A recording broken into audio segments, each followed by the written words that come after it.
ndasungobata phone. Yomvesa. Ndaona password painonogesana nanobata phone. Wanike ari kutoudza shamwari yangu Wanike ari kutoudza namudiwa vakutoplana zvekutoitisana mwana kuratidza kuti vanenge vaitotraya kugadzira mwana. Ipapo akatotengerwa phone. Paxi Wanike ishamwari yangu. Right, before usati wazvibata iwo behavior yeshamwari yako ikachinjawo yakatengesena. So ndisati ndoudza madzigoma ana sparks pamwe nombosimbiswa ndopiwa matask moyo wakagomadzwa moyo une shaft nai mwari we ndodawo malaughs.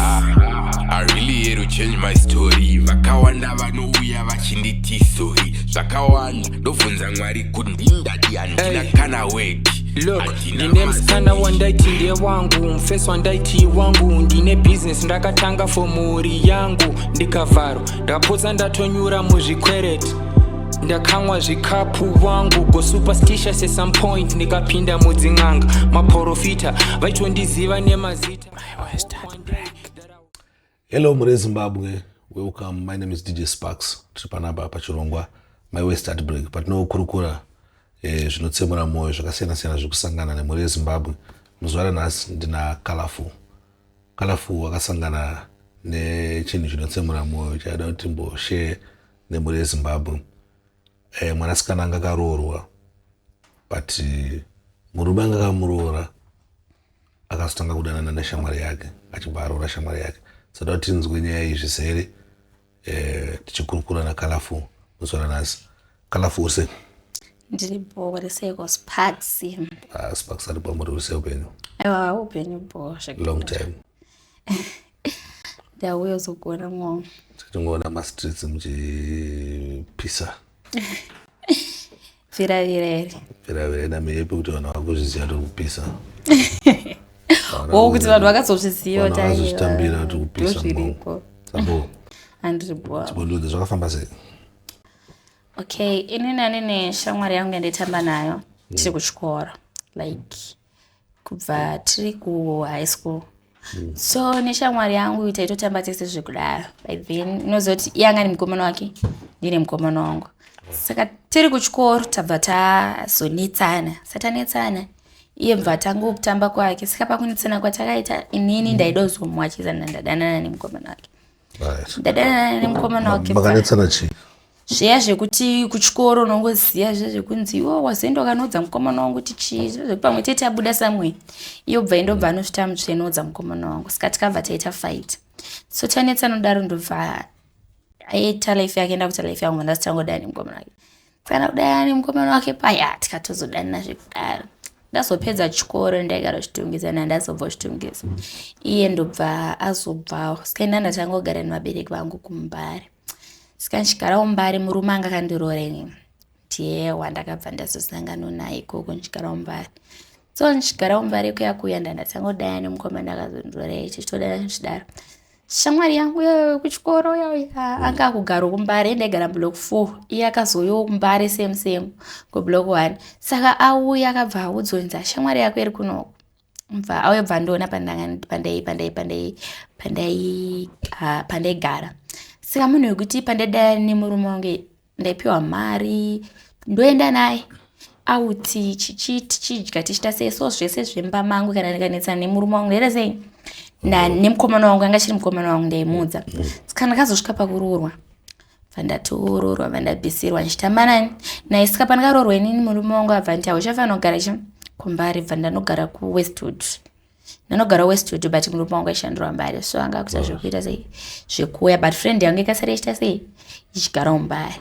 So friend yangu akabva zongoenda muwarehouse memurume wangu achitonga ari kunditsvaga. Alright. Sorry. Ko pawakadana nemukomana wake mambo chiri kuchikoro. Tatichiri kuchikoro. Iwo pakapata patatosvika pakupedza chikoro. Ndaitana nechiko kuhigh school. Kozi sitakatozosvika pakupedza chikoro ndichingodanana naye chete. Iye mva atozorambwa. Then maybe after kozi tikapedza form 4 ndazotanga kudanana neuyo wandakaenda kumba kwedu kuMbare. Iye mva azouya weko kwanga nhama yake ikoko. Saka iye neni manje patakatamba tese ndaifunga kuti zvakaita sei Zvakapera. zvakapera kuchikoro because nyaya dzekudhara nezi 3 years ago dhara 3 years back. Alright. Saka iye manje aitoti ndikanetsana nemurume wangu pandakazoroorwa nana kugara Westwood iye anga asara umbari sikakazoenda manje basa kwemurume wangu. Enda basa kwemurume wangu vanonyepera kunditsvaga but iye anga kutozoti nini handichagari ndichikoko. Anopinda munoti akaenda akapfeka zvakaita sei anoziva varume nemurume wangu yoya mhinumbwa panana namba. Saka murume wangu taidanana unoziva kudanana kuya Sparks. Tiri vana vadiki zvaya zvikurorana tichinyatsodana. Tichita sei but murume wangu akazotanga kumisbehave. Atanga kumisbehave aiti takarara mumba. Unongotora bhaketi achita kuenda kutoilet. Unotanga kufona mutoilet. Kumatikofuko. Ndoenda mutoilet mami ndomunzwa achitoti yes baby chichi mwana ndikozokuona uda kuigirwa ichichi. Atozosvika pakutengera musikana ifoni hombe yangu yakadarika yangu. Saka ndakatera pesa apa ndaisadzoti ari kudanana nani. Ndichitera mumwe uya ndichigara nchirwa naye ndoudza vabereki vake vombotigarisa pasi vombotitsura but zvanga zvanyanya zvekutozosvika pakuti shamwari yangu ushu achidani mukomana wangu ndoda kudzasa ndazvibata but zvimwe zvakaita sei zvakaitika.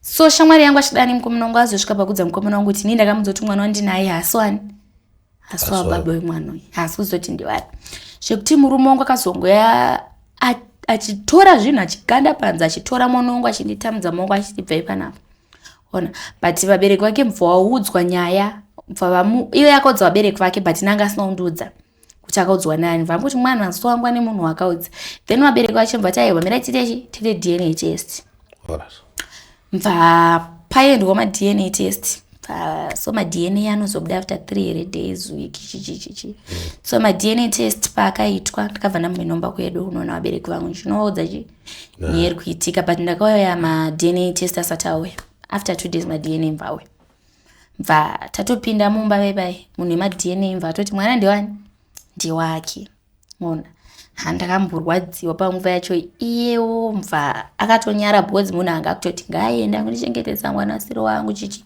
tikuda mari yedu atikaroora sandishoti munhu ari kuzvikonzeresa zvese izvi ndiani because ini ndaingoti kumbari handina vanhu vandaiziya so ndiani ari kumbokonzeresa kuti nditei ndinaitsana nemurume wangu foni yake nasingabati but inini kudanana kwaakaita vabereki vangu vekumbari vanga vakutozviziya but kuti vandiudze vanga vasingaite sei vanga vasingakwanisi because nemusikana uyo vanga vakutoita relationship yanga yaopen yeti ndokunoshanda vabereki vangu vakutofamba vese musikana yachitobhidhaira pamberi pevabereki vangu vasingandiudzi vandazongobata foni ndaona password painonogesana nanobata foni Wanike ari kutoudza shamwari yangu Wanike ari kutoudzana mudiwa vakutoplana zvekutoitisana mwana kuratidza kuti vanenge vaitotraya kugadzira mwana ipapo akatotengerwa foni Sparks Wanike ishamwari yangu. Right, before usati wazvibata behavior shamwari yako ikachinjawo yakadengesa. So ndisati ndazvibata inini shamwari yangu ndagara ndakumuudza manje zvikuita murume wangu.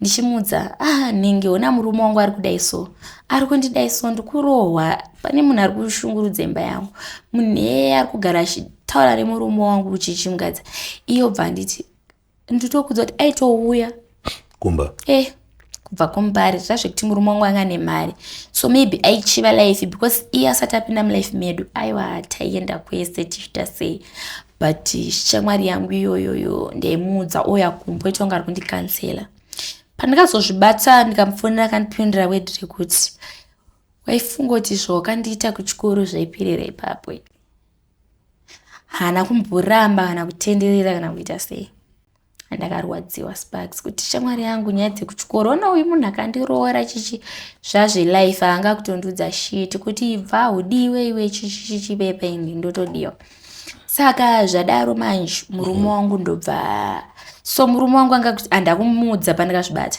ndobva ndafonera vabereki vangu ndobva ndavaudza mama wangu watishingirira vanatiti vangu wakaroorwa chitongoita sei chitongoshingirira but nemurume wangu zvanga zvakutenderera because anga akutonyatsoda musikana uyu anga akutomuda zvekudaro but zvadaro ndobva tambogariswa nevabereki saka mukomana wangu anenge akazohurirwawo nani nemusikana uyu zvezvekutanga kumuda mutengera zvese aurirwa ndobva yachindudza auya achindudza bva handiti ngati musikana bva handiti mira nditaure naye ndakamutengera foni da zvinhu zvangu zvese zvandikaita sei zvandikatenga ndikati pamwe murume wangu aita sei adzoka murume wangu atotaura nemusikana iyeyo bva tatomunza taenda kuchechi muchitown road bva ndanogara kumashure kumota ndandakota mabhasi bva afurirwa mota bva apinda mota bva taloka madhozi bva tatodzika kunenge kwachigova nyika ukubva ndanomurova mukadzi musikana tiri mota ine nemurume wangu naye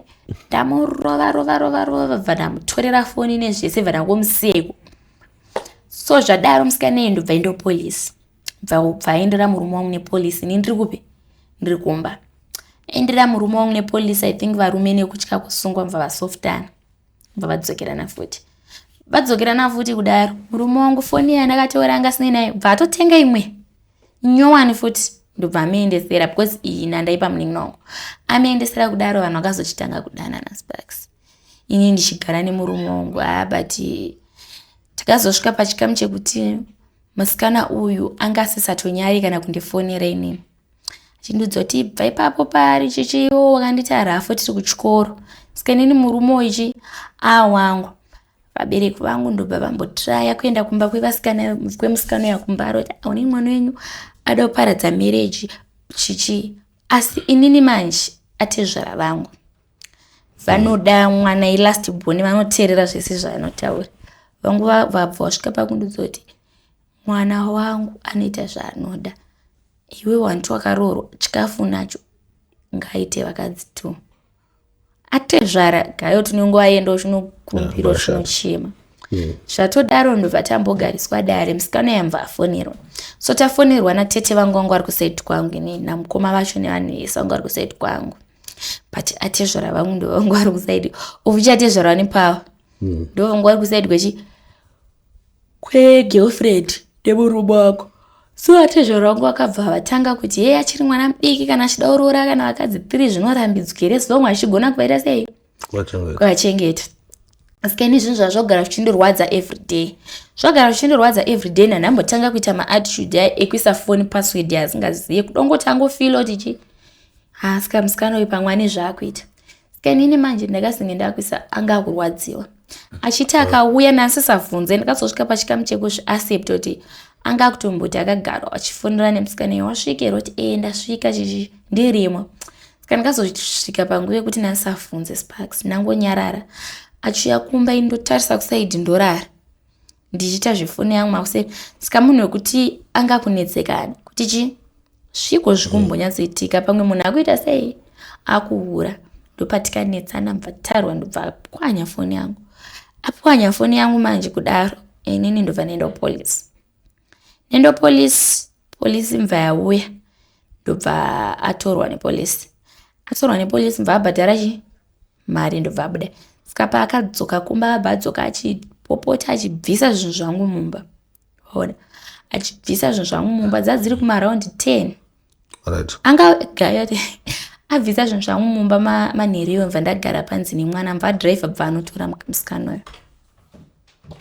anonzi Lizzy musikana iye ndobva ndamuti ko uri kudei pamba pangu zvikanzi ini ndienda kugara iwo uchibva ini ndikuuya nezvinhu zvangu munhu so vabereki vangu ndakabva ndavafonera postanza usiku akabva akiya do vanotora musikana iye mva wauya bva vabvisa zvinhu zvangu mumba ndobva ndagara nemwana so landlord pamba pedu pataigara ndobva vanditora landlord vavavo ndobva vagara neni vachitaura vakatrayodautsana kuda kugara neSparks kuti vaita sei vatigadzirise but murume angatocha sei angatoenda ende the worst part yenge rishamwari yangu chihure achirambidzwe ende varume vese vanohura but munhu wowainodya naye mari yawepiwa nemurume wako waichemera zvese akandirevhenja zvinhu zvekuhaischool pamwe zvanhu zvatoni 3 years zvaitika saka ndakasvika pachikamu chekurwadziwa chekuti kutora kwatiri kuita izvezvi shamwari yangu ndiye anotogara nemurume wangu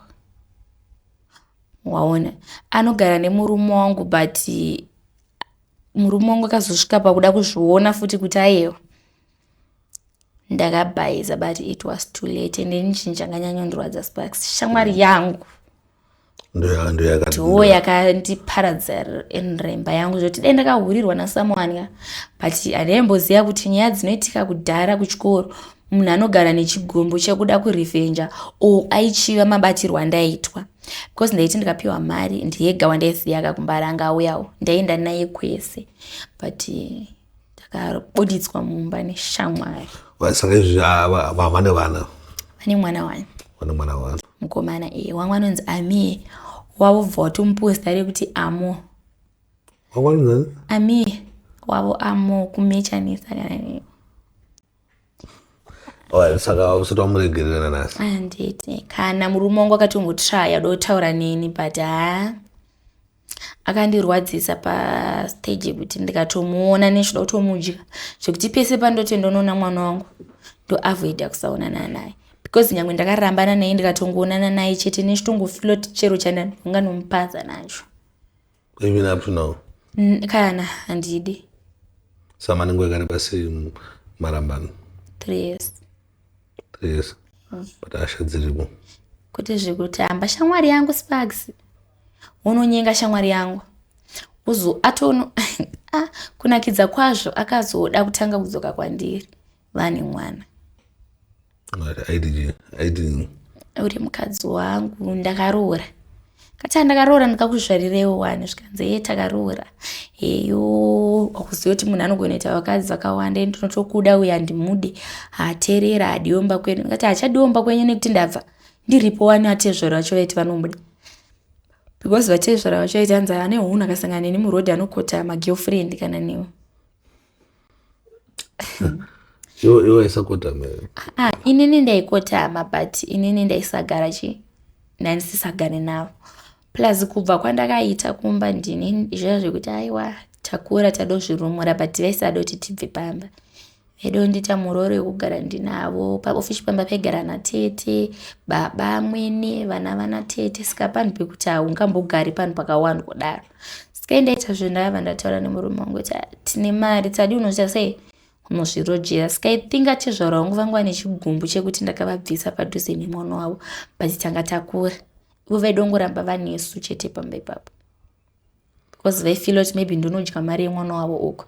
Saka uyu manje akazororwa akazoitawo the same yandakaita angasisadiwe manje yekukamanisa murume kuti vabve pamba because atombotanga chigara pamba. Saka murume akazotanga kunditi baba vada kutaura newe kupatikana nani asati zvara vachanditodi kuvaona. Wakatovabuka? Ndakati zvekutodaro but vanhu vandoda ndiyana tete vacho because mwana wangu vanga vakambosvika pastage yekuti uone mwana wako kufanira kudzoka usogara panapa. Kuti ndichigara naamwene natezvara murume wangu achiwe ipapo ane vabariki achichinjanisa kararoko omboraroko asi ndichigara nabereki ndikazviramba. So vanga vakazosvika pakuda kundiomesera kunditi mwana wako uchaita sei? Uchamuona. Kuti aigara nagogo wangu. But panguva yacho mama vangu ino vakakura vachindirera vakandudzwa kuti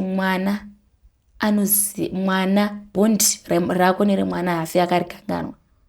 Kana vachazosvika pakuziva kuti mwana uyu anonidha mai vake. Saka pa2 years pesa paSparks ndisiri kuenda ikoko vakazosvika pakundinyorera message last week. Vakati pane zvikuitika pamwana. Mwana uyu ari kunidha imimi. Saka iwe wakakwanisa kuita nguva yakareba sei usina kumboona mwana? 2 years. 2 years? Vasingade kuti ndiende ikoko gaya vasingatombode kana kuti ndiende. Ndichiti ndikafonera murume wangu inini murume wangu ndaitaura naye paWhatsApp so ndaigona DP remwana wangu. Mukadzi uyo ndifonera nditi mwana wangu inini wandakazvara 9 months. Mukadzi wacho ndifonera nditi bvisa mwana wangu pa DP baba. Achitaura mwana wangu yeti asiri ari kugara nemwana so indaisiva information. Ndikaisira baba wacho message ndikuda kumwana. Mukadzi wacho pinda kuti siyana nemwana wedu. Saka ndikazosvika pakuudza vabereki vangu vakati aiwa mwana chinhu chinonzokuzvara mwana mubereki ari papenyu vachimuona zvife zvakaitika mwana wako vachasvika panguva yekuita sei yekupota vachikupa. Saka last week vakabva vandifonera vakati pane zviri kuitika pamwana. Mwana anonidhoji amai vake. Chiitika pamwana? Ivo vakangondifonera vakati mukufanira kuonana nemwana pane zvinhu zviri kuitika pamwana zviri kudai mima mhino chichaitike koko. Vakati pane zvinhu zviri kuitika pamwana mwana uyu akudai mimi mukasamuona munozodemba chamakazvara mwana wenyu akukudai mufana kuita sei kuuya mutaure nemwana mumuone ane 4 years mwana ndobva ndatovafonera so ainzi anonetsera foni chichina ndatomutengera tablet magumbezi keke china ndamufona ndatatoenda ndandamuona but chikandishamisa papese pa 2 years idzodzo mwana ane 4 years wandakasiya ane 2 years akangoti achinditiba akamhanya akati mama vangu angasina kukanganwa ndichingosvika paipai anatete wangu mvua watondihaga zviya zvekutoti vede utochema watonditarisa bva wanditi mai asi munhu wese anogara nemwana wenyu anoroorwa anoda mwana wenyu ari kunidha imimi mai vake ndatotaurana natete wangu vatatoita agreement yekuti ndoenda because kumba kwatezvara vangu handikwanise kupfesana navo so noenomba kwatete wangu mwana wangu anogara naamai vemurume wangu vanomuda singaiti skaini ndoenomba tete wangu anomutora venda nayomba kwavo ndoswera naye kana kuti nini vakundibvumidza kumutora ndoenda naye kwandiri kuda ndorara naye ndonomudzorera but at the same time ndinoti ava vavaigara vachindifonera kuti usaise mwana wedu paDP yeti vasiriwo vari kugara nemwana vakatombotirai kugara nemwana wangu kusvika ramba hama dzemurume dzikatora mwana wangu izvi zvakazosvika pakuti inini wacho bhondi rangu nemwana wangu tibatanidze again nenyaya yekuti vakazoona kuti uyu mukadzi uyu anenge aitochivochi mari yepananga ndiri but inini chigumbu chandinazvo natezvara vangu ndechekuti vakaaccepta mumwe munhu pamberi pangu vachiti mwana wavo anokwanisa kutichengeta tese 2 ivo vakabva vati ini ndochifanira kugara pamba because ndindakaroorwa iye haana kubvisirwa mari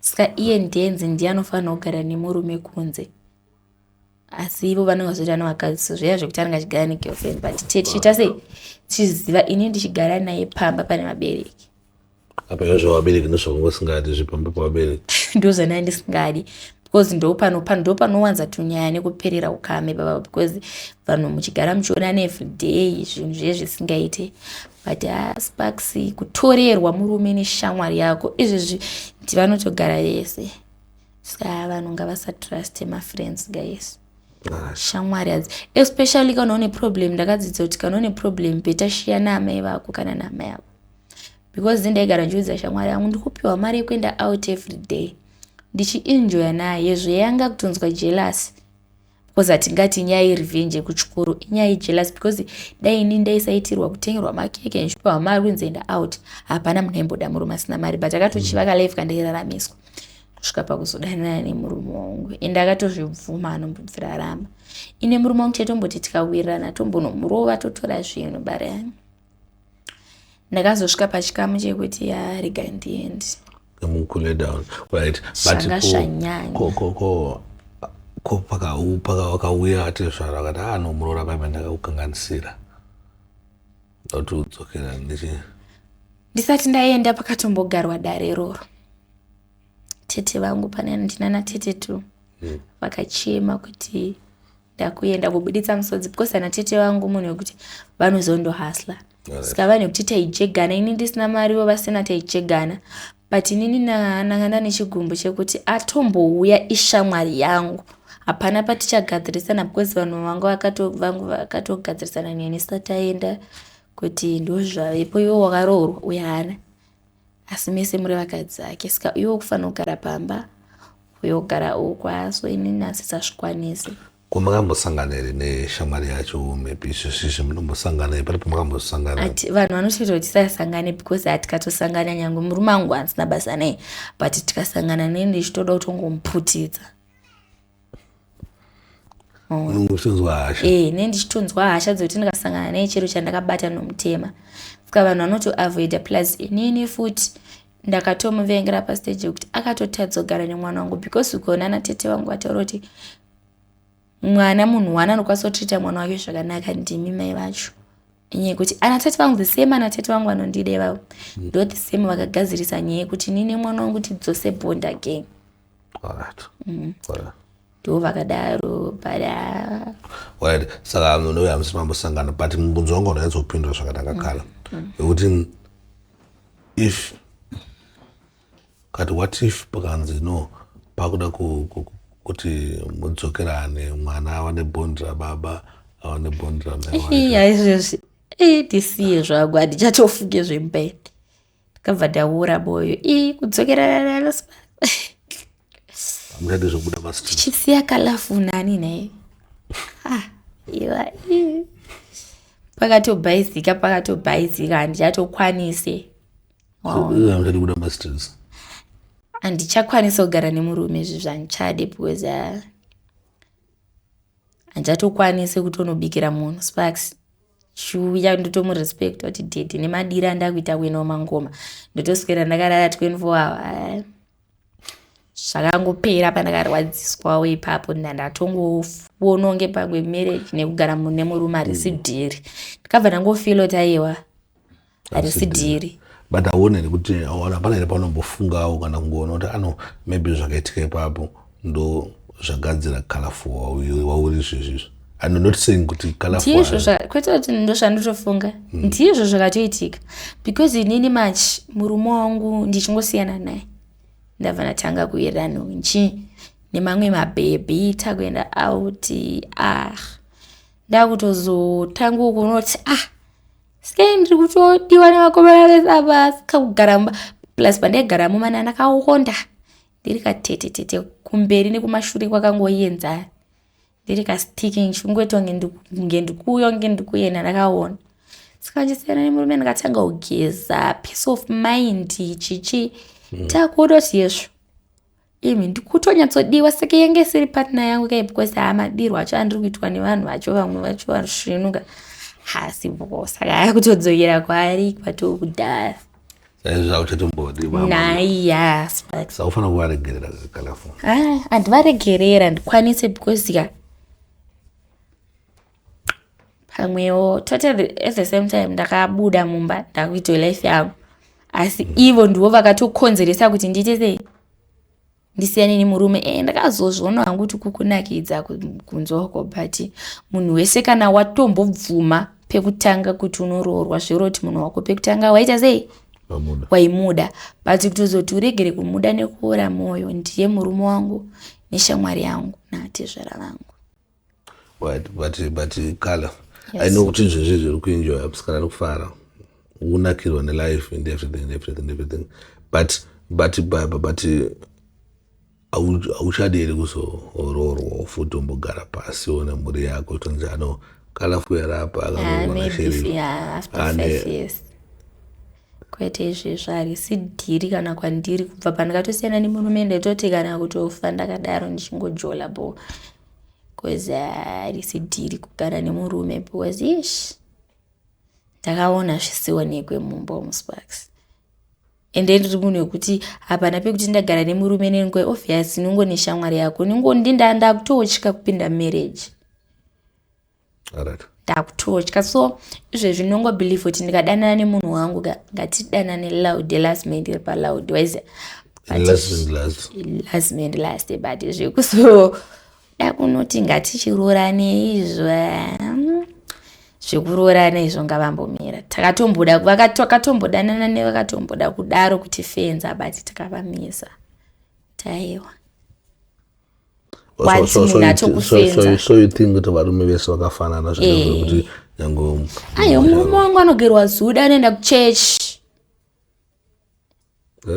anogerwa zuda anoenda kuchechi muna ngakandirore what about vati kudanana navo izvezvi vanenge vakageza vanenge vakaita sei ndechitofunga kuti wese kana chingofunga kuti wese andiroora Sparks augara neni ndapasi pake nyangwe akada kujola ndiye ndakaroorwa but izvezvi tichidanana kana ndinotokusiya kwezinenge ingori last minute kudyanana takakula down saka ndinongokusiya kana ndongonodiwa futi nemongo but munhu akatongoerekana akuroora zvatakwa saka ndingori nefeeling yayo kuti varume vese vakafanana zvandakasangana wese munhu wacho angakandiroora unhu wake anga akanyarara angaitogerwa suda endo chechi saka uku munhu akadaro akandiroora kwakuzoti vedu ati kudanana nava nyengerwa kana amai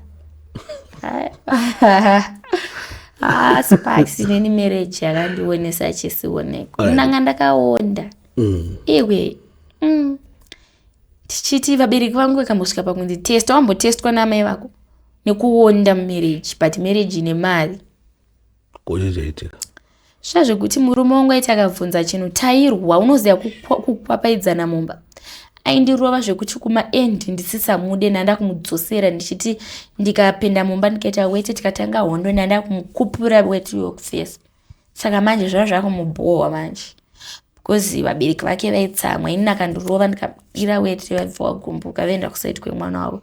But zvanga zvanyanya because aigara achindirova. Vabereki vangu vombotishingirira akauziva vabereki vangu. Vaikurova tezvara vaiti kudii? Asi zvara vaitirova vaikosoko chitakagara vogadzirisa nyaya yekuti ivo tatenda mukadzi arowe. So inini manje ndazomudzorera. Vandamudzorera ndaichiona. Saka zvinhu zvekuti panguva yacho ndakazoti ndabuda manje marriage, andakasenge ndakutukana navo vese, ndakuvadaira, ndakuchirevenge life yavaindiraramisa ndiri ikoko. Waona.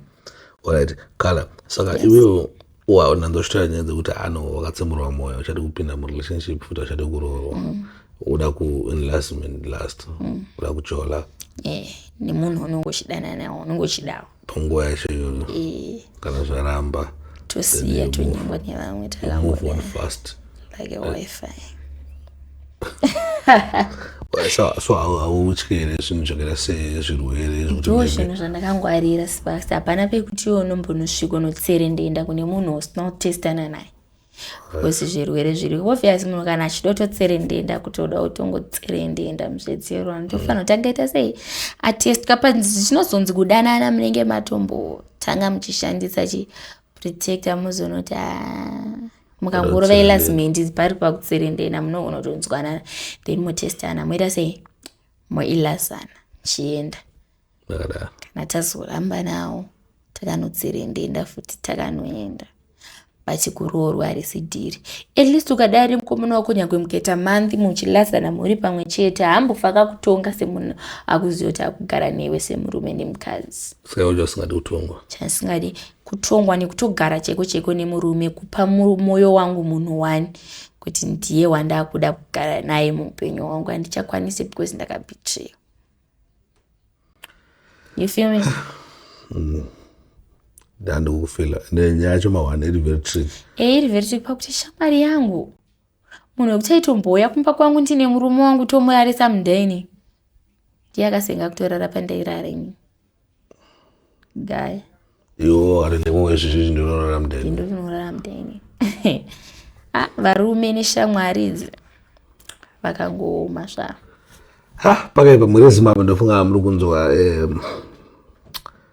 heartbreak yaColorful inova nyaya yekuti sometimes vanhu ndinoona hangu vanhu sometimes unokomenda zvakasiyana-siyana mutaura zvinhu zviri bad zvakasiyana-siyana but no one cares kuti azive kuti munhu akambosangana zvipi muupenyu ndezvipi zvaakambosangana nazvo why ari musituation yaari zvinhu why achiita maitiro anoita seanoita and it's painful kuti he said the story rimwe asina mrambondiudza even before anga ndisingatoziye ndichingomona achisekerera musikana achifara hana mrambondiudza nyaya iyi and then pakaipa handizivi hangu kuti anoda counseling here Colorful wambotrai kugarawo pasi maybe nawamwana kwasambokutsanangura kuti aona mwanangu asi unomuda here pakaya munhu Colorful handitira kuti mwanangu ona zvintu zvinoita varume zvakadai zvinoitika mumwe ndakatombodayawo kuti inoti kune mumwe munhu akatombo ndine imwe vhidhiyo ndaiona so nemukadzi akachekwa nedemo panapa nemurume wake ane masitichi kubva apo kusvika apo but ari mumarriage right now. Kuti watinini munhu akauya kucounseling akauya akati anogara newe pasi achikutsanangura kuti zviriko muupenyu because I feel like at the end of the day unofanira kuzongowana someone obvious kuti akagara newe pasi unoteerera but unogona kuzowana but not now, maybe not even after 2 years. Bundu racho randinaro rakanyanyisa waidza chironda chacho chakanyanyisa zvekuti mawana Sa ausikuda kuzota mwana. Kwa after 5 years, yeah. Sa unoda kuti mwana even usiri marriage.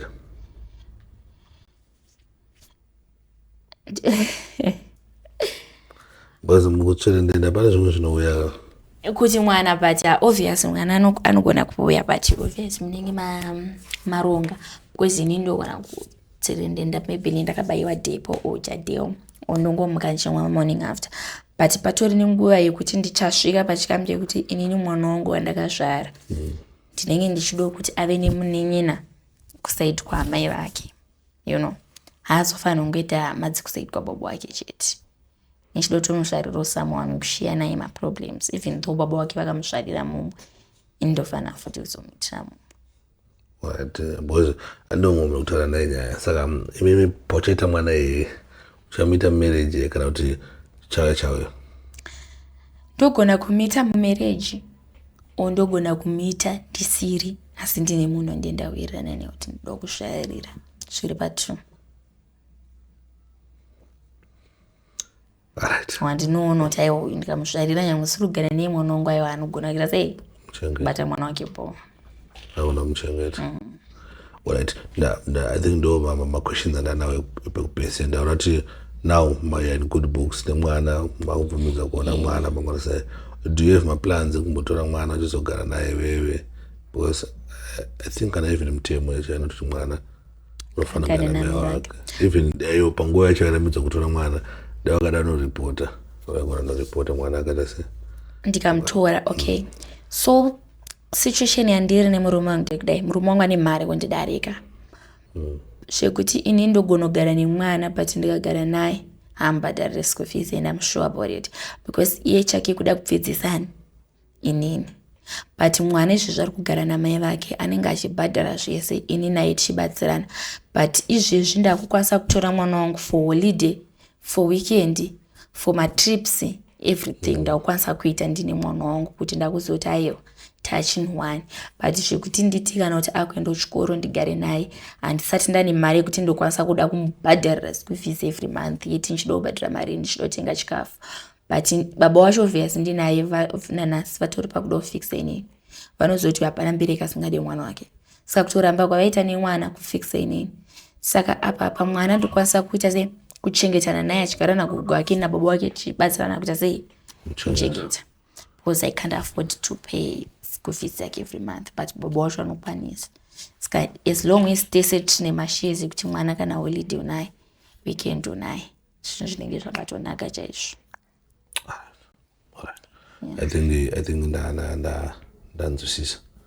I mean pane chimwe chawangade kuudza were vanhu vari situation yakafanana because it's not like situation yakadaiwo ndikalafu chete kasangana nayo vanhu vakawanda vanenge vakatoita se vakasanga ari pasituations vavo. I believe kuti munhu kana warooroka nyaya dzako kushamwari dzako ngadzite dzishoma especially kana uchitamba navanhu vasina kuroorwa ngadzite dzishoma because the moment uchashiya kuti ndatengerwa iPhone iye asati aroorwa mausiye munhu anofila sei anotorwadziwa ozoendera murume wako behind your back plus shamwari ngadzite dzishoma kana wakaroorwa usiyane nezvekutamba nemasingo vanhu vasina vana because aunochema nokwara unokwara but ku-advice yada kupowa vanhu vakaita sekuti kuna mwana kuti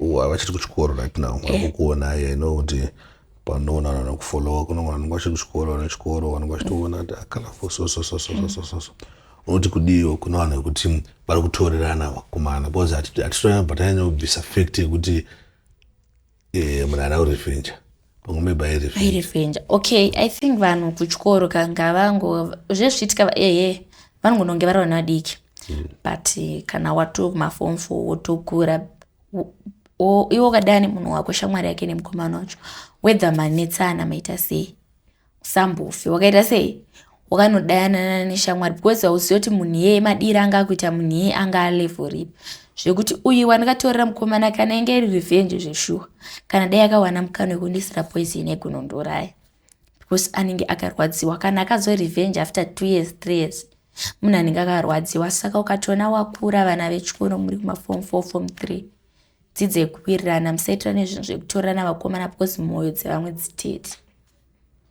mufira mahara.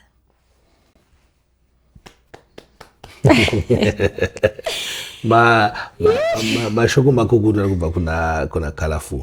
I think ipapo ndapaona marevenge ariko ndine muvhesi mumwe ndakatokurawo naye tichiita zvekutorana zvimboko avhazita sei ara zvakaita but ndega nditoziva kuti andoona vamwe vangu ndizvandidyirawo hautoisei madhamu padhuze naye zvinodhakwa.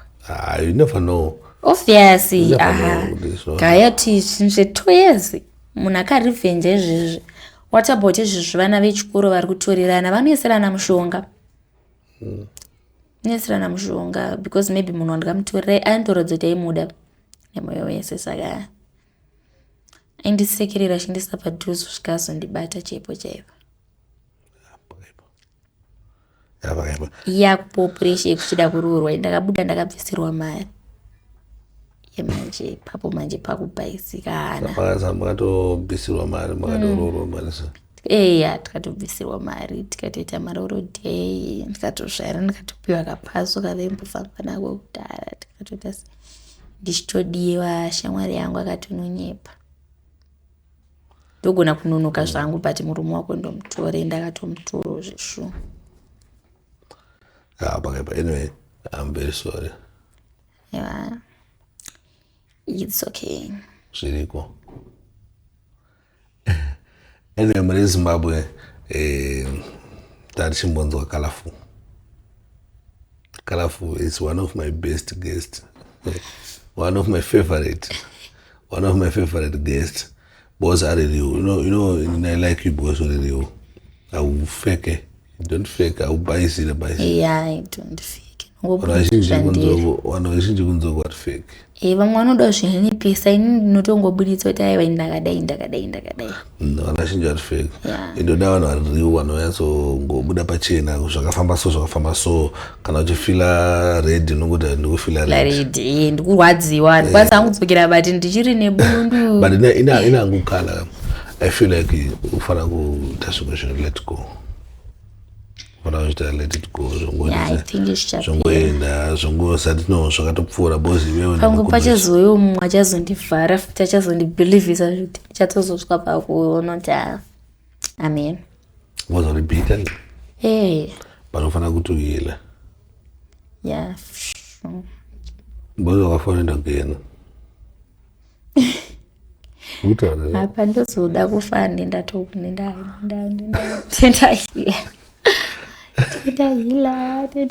zvinorwadza mana shamwari yako spaki shamwari yako mawani ende hazvina kujairika mawani awari apa iye akarifenya zvinhu zvekuchikoro zvemujolo wekuchikoro zvemakisi ufunge zvemakisi zvisiri kana zvekulasana zvekugumira makisi mahagi akanozviita personal azvisa kumwana kozi kuchikoro taisamboita zvekulasana vanhu vaingoperera mukukisana nemukuhagana but iye akatozosvika pakunodhipisa tatokura pakashata anyway muri Zimbabwe ndainzwa nyaya yeColorful. I think ngetichigumire panapa. Thanks for watching, thanks for supporting this show my West Heartbreak. Tinenge tichikurukura nyaya dzakasiyana-siyana dzichisangana nemhuri Zimbabwe dzinorwadza mwoyo dzinodzimba mwoyo. Vanhu vazhinji tiri kufamba zvedu but takaremerwa. Vanhu vazhinji because izvezvi tichipa generation yekuti inenge ine my-happy pictures but vanhu vasingazivi kuti munhu yazotanga kudai chii chakambonyatsoitika. A lot is going on. So anyway, muri Zimbabwe kana panenge paine vamwe vada kuzouyawo pathis show inonzi my West Heartbreak vachisharewo nesu maheartbreak akasiyana-siyana vakasangana nawo. You know, pane every discussion I believe kuti pane chekudzidza, pane chekunonga, pane chekulena, pane zvekuita nezvekusiya. Saka ipapo pamushort from Colorful pane zvamatodzidza, especially vane shamwari vane mabest mafriend nevamwe vakutosangana nazvo ukusangana nazo izvo zvakawanda mwe munosangana nazvo wakasangana nazvo ndi obva mwamushonga makonzo vazviuraya vazviuraya but you have to be strong icho tozvimiririra segamba Kalafu akatry kuzvimiri ana kufa at least tinaye Kalafu wamwe vazhinji vakatosangana masituation akadai akamwa mushonga makonzo akatofa nawo angori marest in peace but you have to be strong and also there's always more day, there's always next time maybe Kalafu tichazonotamba masteps nekudya keke sona Sparks muupenyu zvamunoona munangogona kumova on fast then ndiri kuti ati Kalafu ndikukupira Kalafu kuti aregerere whatever whoever akamukanganisira kwasomuregerera then amove on life yake muri Zimbabwe. Thanks for watching, thanks for supporting. Kachingochitona ku YouTube usina kusubscribe please do subscribe. Kachingochitona ku Facebook usina kufollower and I'm no follower munofollowa pakanzi DJ Sparks ZW then Kalafu ane page rakakanzi Kalafu ZW ku Facebook munofollowa ku TikTok Kalafu and Kalafu dead fun Kalafu freaky and Kalafu freaky Kalafu freaky I don't know the freaky wakakonzera nozvangaitsanangura but I'm not following Kalafu guys and I believe Kalafu anyway with that we are out.